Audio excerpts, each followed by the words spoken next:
ನಮಸ್ಕಾರ ಸ್ನೇಹಿತರೆ. ಆರ್ಎಸ್ಎಸ್ ವಿರುದ್ಧ ಪ್ರಿಯಾಂಕ್ ಖರ್ಗೆ ಯುದ್ಧ ಮುಂದುವರಿದಿದೆ.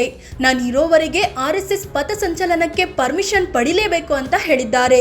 ಇದರ ನಡುವೆಯೇ ಬೆಳಗಾವಿಗೆ ಆರ್ಎಸ್ಎಸ್ ಮುಖ್ಯಸ್ಥ ಮೋಹನ್ ಭಾಗವತ್ ಬಂದಿಳಿದಿದ್ದಾರೆ. ಇಲ್ಲಿ ಆರ್ಎಸ್ಎಸ್ ಪ್ರಾಂತ ಪ್ರಚಾರಕರ ಸಭೆ ನಡೆಯಲಿದ್ದು ಜುಲೈ 14ರವರೆಗೆ ಮೋಹನ್ ಭಾಗವತ್ ಇಲ್ಲೇ ಇರಲಿದ್ದಾರೆ. ಇಡೀ ಬೆಳಗಾವಿಯಲ್ಲಿ ಬಿಗಿ ಭದ್ರತೆ ಏರ್ಪಡಿಸಲಾಗಿದೆ. ಕಾರ್ಯಕ್ರಮ ನಡೆಯೋ ಸುತ್ತಮುತ್ತ 2 ಕಿಲೋಮೀಟರ್ ಪ್ರದೇಶದಲ್ಲಿ ನೋ ಫ್ಲೈ ಝೋನ್ ಅಂದ್ರೆ ಡ್ರೋನ್ ಮತ್ತಿತರ ಮಾನವರಹಿತ ಸಾಧನಗಳ ಬಳಕೆ ನಿಷೇಧಿಸಲಾಗಿದೆ. ಹಾಗಾದ್ರೆ ಈ ಮೋಹನ್ ಭಾಗವತ್ ಬಗ್ಗೆ ನಿಮಗೆಷ್ಟು ಗೊತ್ತು? ಅವರ ಹಿನ್ನೆಲೆ ಏನು? ಡಾಕ್ಟರ್ ಆಗೋದು ಬಿಟ್ಟು ಸಂಘಕ್ಕೆ ಸೇರಿದ್ದು ಯಾಕೆ? ವಿಶ್ವದ ಅತಿ ದೊಡ್ಡ ಸಂಘಟನೆಗೆ ಅವರು ಮುಖ್ಯಸ್ಥರಾಗಿದ್ದು ಹೇಗೆ? ಅವರು ಅಧ್ಯಕ್ಷರಾದ ಬಳಿಕ ಆರ್ಎಸ್ಎಸ್ ಹೇಗೆಲ್ಲ ಬದಲಾಯಿತು? ಅವರ ಕುಟುಂಬ ಹೇಗಿದೆ? ಎಲ್ಲವನ್ನು ಈ ವಿಡಿಯೋದಲ್ಲಿ ಹೇಳ್ತೀವಿ. ಅದಕ್ಕೂ ಮುನ್ನ ನೀವಿನ್ನು ನಮ್ಮ ಚಾನಲ್ಗೆ ಸಬ್ಸ್ಕ್ರೈಬ್ ಆಗಿಲ್ಲ ಅಂದರೆ ಈ ಕೂಡಲೇ ಆಗಿ ಪಕ್ಕದ ಗಂಟೆ ಗುರುತಿನ ಮೇಲೆ ಕ್ಲಿಕ್ ಮಾಡಿ.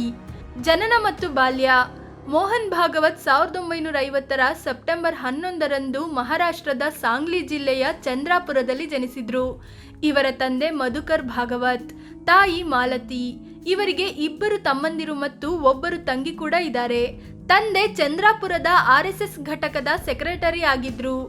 ನಂತರದಲ್ಲಿ ಗುಜರಾತ್ನಲ್ಲಿ ಪ್ರಾಂತೀಯ ಪ್ರಚಾರಕರಾಗಿಯೂ ಕೆಲಸ ಮಾಡಿದ್ರು. ಇವರ ತಾಯಿ ಕೂಡ ಆರ್ಎಸ್ಎಸ್ನ ಮಹಿಳಾ ವಿಭಾಗದಲ್ಲಿದ್ರು. ಚಂದ್ರಾಪುರದ ಲೋಕಮಾನ್ಯ ತಿಲಕ್ ವಿದ್ಯಾಲಯದಲ್ಲಿ ಶಾಲಾ ಶಿಕ್ಷಣ ಪಡೆದ ಇವರು ಜನತಾ ಕಾಲೇಜಿನಲ್ಲಿ BSc ಪೂರ್ಣಗೊಳಿಸಿದ್ರು.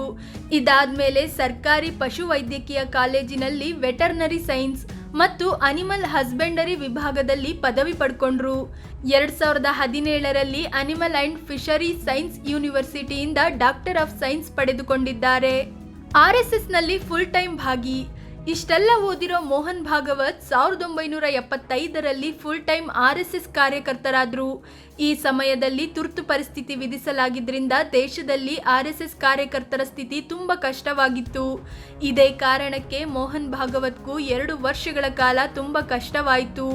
ಅಂಡರ್ ಗ್ರೌಂಡ್ ಆಗಿ ಕೆಲಸ ಮಾಡಬೇಕಾಯಿತು. ತುರ್ತು ಪರಿಸ್ಥಿತಿ ತೆರವುಗೊಂಡ ಬಳಿಕ ಪ್ರಚಾರಕರಾಗಿಯೂ ಫುಲ್ ಕೆಲಸ ಮಾಡಿದ್ರು. ಆರಂಭದಲ್ಲಿ ನಾಗ್ಪುರ ಮತ್ತು ವಿದರ್ಭದ ಕಂಟ್ರೋಲ್ ನೀಡಲಾಯಿತು. ನಂತರ ಮಹಾರಾಷ್ಟ್ರದಲ್ಲಿ ಇವರು ಕಾಲ ಕಳೆದಂತೆ ಪ್ರಭಾವಿಯಾಗಿ ಬೆಳೆದ್ರು. ಇದಾದ್ಮೇಲೆ ಬಿಹಾರದ ಜವಾಬ್ದಾರಿ ಕೂಡ ಇವರಿಗೆ ನೀಡಲಾಯಿತು.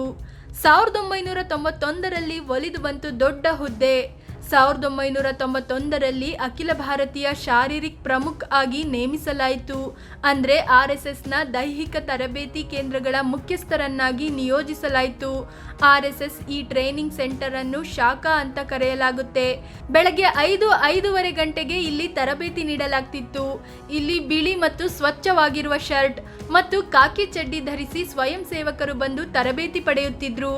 ಅಂದಹಾಗೆ ಭಾರತದಾದ್ಯಂತ RSSನ 50,000ದಷ್ಟು ಶಾಖೆಗಳಿವೆ. ಹೀಗಾಗಿ ಇದರ ಮುಖ್ಯಸ್ಥರಾಗೋ ಹುದ್ದೆ ತುಂಬಾ ಪ್ರಮುಖವಾಗಿದೆ. ತುಂಬಾ ಲೋ ಪ್ರೊಫೈಲ್ನಲ್ಲಿ ಇರ್ತಿದ್ದ ಮೋಹನ್ ಭಾಗವತ್ ತಮಗೆ ನೀಡಿದ್ದ ಕೆಲಸವನ್ನು ಅಚ್ಚುಕಟ್ಟಾಗಿ ಮಾಡಿ ಮುಗಿಸ್ತಿದ್ರು. 2000ನೇ ಇಸವಿಯಲ್ಲಿ RSS ಮುಖ್ಯಸ್ಥರಾಗಿದ್ದ ರಾಜೇಂದ್ರ ಸಿಂಗ್ ಮತ್ತು ಜನರಲ್ ಸೆಕ್ರೆಟರಿಯಾಗಿದ್ದ HV ಶೇಷಾದ್ರಿ ಅನಾರೋಗ್ಯದ ಕಾರಣ ನೀಡಿ ರಾಜೀನಾಮೆ ಕೊಟ್ಟರು. ಆಗ KS ಸುದರ್ಶನ್ RSS ಮುಖ್ಯಸ್ಥರಾದ್ರೆ ಜನರಲ್ ಸೆಕ್ರೆಟರಿಯಾಗಿ ಮೋಹನ್ ಭಾಗವತ್ ಆಯ್ಕೆಯಾದ್ರು. ಇದು RSSನ 2ನೇ ಅತಿ ದೊಡ್ಡ ಹುದ್ದೆಯಾಗಿತ್ತು. 2009ರಲ್ಲಿ RSS ಮುಖ್ಯಸ್ಥರ ಪಟ್ಟ. RSSನಲ್ಲಿ ಬದಲಾವಣೆಯ ಹವಾ. 2009ರ ಮಾರ್ಚ್ 21ರಂದು RSS ರಾಷ್ಟ್ರೀಯ ಸರಸಂಘ ಚಾಲಕರಾಗಿ ಮೋಹನ್ ಭಾಗವತ್ ಆಯ್ಕೆ ಆದ್ರು. ಅಂದ್ರೆ RSS ಮುಖ್ಯಸ್ಥರಾಗಿ ಆಯ್ಕೆ ಆದ್ರು. KB ಹೆಡ್ಗೇವರ್ ಮತ್ತು MS ಗೋಲ್ವಲ್ಕರ್ ಬಳಿಕ ಈ ಹುದ್ದೆಗೇರಿದ ಯುವ ನಾಯಕ ಅನ್ನೋ ಖ್ಯಾತಿಗೂ ಇವರು ಪಾತ್ರರಾಗಿದ್ರು. ಇಲ್ಲೊಂದು ವಿಷಯ ಗಮನಿಸಬೇಕು. ಮೋಹನ್ ಭಾಗವತ್ RSS ಮುಖ್ಯಸ್ಥರಾದ ಬಳಿಕ ಸಂಘದಲ್ಲಿ ಹಲವು ಬದಲಾವಣೆಗಳನ್ನು ತಂದ್ರು. ಈ ಹಿಂದೆ RSS ಸಂಪ್ರದಾಯಕ್ಕೆ ತುಂಬ ಮಹತ್ವ ಕೊಡಲಾಗ್ತಿತ್ತು. ಕಟ್ಟರ್ ಬಲಪಂಥೀಯ ಸಂಘಟನೆಯಾಗಿದ್ದು ಭಾರತದ ಸಂಸ್ಕೃತಿ ಮಾತ್ರ ಬೇಕು, ಹೊರಗಿನ ಯಾವುದೇ ಸಂಸ್ಕೃತಿ ಬೇಡ ಅಂತ ಇತ್ತು. ಆದರೆ ಮೋಹನ್ ಭಾಗವತ್ ಸಮಯಕ್ಕೆ ತಕ್ಕಂತೆ ಬದಲಾಗಬೇಕು ಅನ್ನೋ ಮನೋಭಾವನೆ ಹೊಂದಿದವರಾಗಿದ್ದಾರೆ. ಹೀಗಾಗಿ ಇವರು RSS ಮುಖ್ಯಸ್ಥರಾಗ್ತಿದ್ದಂತೆ ಶಾಖೆಗಳಿಗೆ ಚಡ್ಡಿ ಬದಲಾಗಿ ಪ್ಯಾಂಟ್ ಕೂಡ ಧರಿಸಬಹುದು ಅಂತ ರೂಲ್ಸ್ ತಂದ್ರು. ಬೆಳಗ್ಗೆ 5:05 ಶಾಖೆಗೆ ಬರಬೇಕು ಅನ್ನೋ ಟೈಮಿಂಗ್ಸ್ ಕೂಡ ಚೇಂಜ್ ಮಾಡಿದ್ರು. ಎಲ್ಲರಿಗೂ ಅನುಕೂಲವಾಗುವಂತೆ ಟೈಮ್ ಫಿಕ್ಸ್ ಮಾಡುವಂತೆ ಸೂಚಿಸಿದ್ರು. ಜೊತೆಗೆ ಸೋಷಿಯಲ್ ಮೀಡಿಯಾವನ್ನು ಕೂಡ ಪ್ರಬಲ ಅಸ್ತ್ರವನ್ನಾಗಿ ಬಳಸಿ ಸಂಘವನ್ನ ವಿಸ್ತರಿಸಿದ್ರು. ಬಿಜೆಪಿಯಲ್ಲೂ ಆಂತರಿಕ ಬದಲಾವಣೆ. ನಿಮ್ಮೆಲ್ಲರಿಗೂ ಗೊತ್ತಿರುವಂತೆ ಬಿಜೆಪಿ RSSನ ರಾಜಕೀಯ ಮುಖವಾಗಿದೆ. 1977ರ ಲೋಕಸಭೆ ಚುನಾವಣೆಯಲ್ಲಿ ಜನತಾ ಪಕ್ಷದ ಜೊತೆಗೆ ಬಿಜೆಪಿ ಚುನಾವಣೆಗೆ ಇಳಿದಿತ್ತು. ಆದರೆ 1984ರಲ್ಲಿ ಪ್ರತ್ಯೇಕವಾಗಿ ಸ್ಪರ್ಧಿಸಿದ ಬಿಜೆಪಿಗೆ ಸಿಕ್ಕಿದ್ದು ಬರೀ 2 ಸ್ಥಾನ. ಆದರೆ ಇವತ್ತು ಬಿಜೆಪಿ 300ಕ್ಕೂ ಹೆಚ್ಚು ಸ್ಥಾನ ಗೆದ್ದಿದೆ ಅಂದ್ರೆ ಅದರ ಹಿಂದೆ RSSನ ಪಾತ್ರ ತುಂಬಾನೇ ಇದೆ. 2004ರ ಚುನಾವಣಾ ಸೋಲಿನ ಬಳಿಕ ಅಟಲ್ ಬಿಹಾರಿ ವಾಜಪೇಯಿ ಚುನಾವಣಾ ಬದುಕಿನಿಂದ ದೂರ ಸರಿದ್ರು. ಹೀಗಾಗಿ ನಂತರ ಅಡ್ವಾಣಿ ಬಿಜೆಪಿಯ ಮುಖವಾಗಿ ಹೊರಹೊಮ್ಮಿದ್ರು. ಆದ್ರೆ 2009ರಲ್ಲಿ ಇದೇ ನಿಮ್ಮ ಕೊನೆಯ ಚುನಾವಣೆ. ಸರ್ಕಾರ ರಚಿಸಲು ಸಾಧ್ಯವಾಗದೇ ಇದ್ರೆ ಮುಂದಿನ ಚುನಾವಣೆಯಲ್ಲಿ ಹಿಂದೆ ಸರಿಯಬೇಕು ಅಂತ ಮೋಹನ್ ಭಾಗವತ್ ಅಡ್ವಾಣಿಗೆ ಹೇಳಿದ್ರು ಅಂತಲೂ ಹೇಳಲಾಗುತ್ತೆ. ಅದರಂತೆ 2014ರಲ್ಲಿ ಪ್ರಧಾನಿ ಮೋದಿ ಹೆಸರು ಮುಂದಿಟ್ಟಿದ್ದು ಕೂಡ ಇದೇ RSS, ಅಂದ್ರೆ ಅದರ ಮುಖ್ಯಸ್ಥರಾಗಿದ್ದ ಮೋಹನ್ ಭಾಗವತ್. ನಿತಿನ್ ಗಡ್ಕರಿ ಸೇರಿದಂತೆ ಹಲವು ಯುವ ನಾಯಕರನ್ನು ಸಂಸತ್ಗೆ ಕಳುಹಿಸಿದ್ರು. ಮೋಹನ್ ಭಾಗವತ್ ಸಿದ್ಧಾಂತ ಏನು? ಇವರು ಬದಲಾವಣೆ ತಂದ್ರು ಅಂತ ಮೂಲ ಸಿದ್ಧಾಂತ ಬಿಟ್ಟಿಲ್ಲ.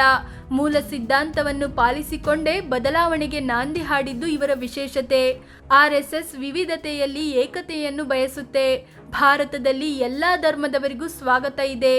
ಎಲ್ಲರೂ ಆರಾಮಾಗಿ ಇರಬಹುದು, ಆದರೆ ಶಾಂತಿಯನ್ನು ಕಾಪಾಡಬೇಕು ಅಂತ ಹೇಳುತ್ತಲೇ ಬಂದಿದ್ದಾರೆ.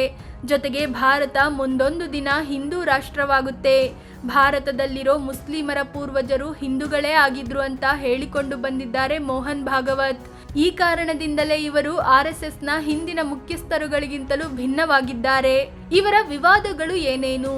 ಮೋಹನ್ ಭಾಗವತ್ 2014ರಲ್ಲಿ ಮಹಿಳೆಯರು ಗೃಹಿಣಿಯಾಗಿ ಇರಬೇಕು, ಪುರುಷರು ಹೊರಗೆ ಹೋಗಿ ಸಂಪಾದನೆ ಮಾಡಬೇಕು ಅಂತ ಹೇಳಿಕೆ ನೀಡಿದ್ದು ವಿವಾದಕ್ಕೀಡಾಗಿತ್ತು. ಅದೇ ರೀತಿ 2016ರಲ್ಲಿ ಜನಸಂಖ್ಯೆ ಬಗ್ಗೆ ಮಾತನಾಡುತ್ತಾ ಬೇರೆ ಧರ್ಮದವರ ಜನಸಂಖ್ಯೆ ಜಾಸ್ತಿ ಆಗ್ತಿದೆ, ಹಿಂದೂಗಳ ಜನಸಂಖ್ಯೆ ಜಾಸ್ತಿ ಆಗಬಾರದು ಅಂತ ಯಾವ ಕಾನೂನಿದೆ, ಹಿಂದೂಗಳನ್ನು ತಡೆಯುತ್ತಿರೋದು ಏನು ಅಂತ ಹೇಳಿಕೆ ನೀಡಿದ್ದು ಸುದ್ದಿಯಾಗಿತ್ತು.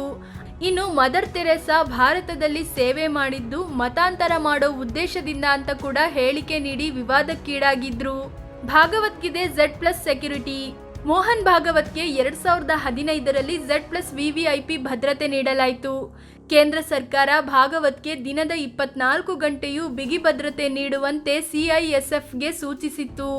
ಇದರಿಂದ ದೇಶದ ಅತಿ ಹೆಚ್ಚು ಭದ್ರತೆ ಹೊಂದಿರೋ ವ್ಯಕ್ತಿಗಳಲ್ಲಿ ಮೋಹನ್ ಭಾಗವತ್ ಕೂಡ ಒಬ್ಬರಾಗಿದ್ದಾರೆ. ಇವರು ಮದುವೆ ಆಗಲಿಲ್ಲ, ಫುಲ್ ಟೈಮ್ ಸಂಘಟನೆಯಲ್ಲೇ ತಮ್ಮ ಜೀವನ ಕಳೆದಿದ್ದಾರೆ. ಪ್ರಧಾನಿ ಮೋದಿ ಮತ್ತು ಮೋಹನ್ ಭಾಗವತ್ಗೆ ಒಂದೇ ವಯಸ್ಸು. ಮೋದಿಗಿಂತ ಭಾಗವತ್ ಕೇವಲ 6 ದಿನ ದೊಡ್ಡವರು ಅನ್ನೋದು ಗಮನಿಸಬೇಕಾದ ವಿಚಾರ. 1950ರ ಸೆಪ್ಟೆಂಬರ್ 11ರಂದು ಮೋಹನ್ ಭಾಗವತ್ ಜನಿಸಿದ್ರೆ ಮೋದಿ ಅದೇ ವರ್ಷ ಸೆಪ್ಟೆಂಬರ್ 17ರಂದು ಜನಿಸಿದ್ರು. ಫ್ರೆಂಡ್ಸ್, ಇದು ವಿಶ್ವದ ಅತಿ ದೊಡ್ಡ ಸಂಘಟನೆಯಾಗಿರೋ RSS ಮುಖ್ಯಸ್ಥ ಮೋಹನ್ ಭಾಗವತ್ ಬಗ್ಗೆ ತಿಳಿಸಿಕೊಡುವ ಪ್ರಯತ್ನ. ಇವರ ಜೀವನದ ಬಗ್ಗೆ ನಿಮಗೇನನ್ನಿಸ್ತು ಅಂತ ಕಾಮೆಂಟ್ ಮಾಡಿ ತಿಳಿಸಿ. ಹಾಗೆ ನೀವಿನ್ನೂ ನಮ್ಮ ಚಾನಲ್ಗೆ ಸಬ್ಸ್ಕ್ರೈಬ್ ಆಗಿಲ್ಲ ಅಂದರೆ ಈ ಕೂಡಲೇ ಆಗಿ ಪಕ್ಕದ ಗಂಟೆ ಗುರುತಿನ ಮೇಲೆ ಕ್ಲಿಕ್ ಮಾಡಿ. ಧನ್ಯವಾದ.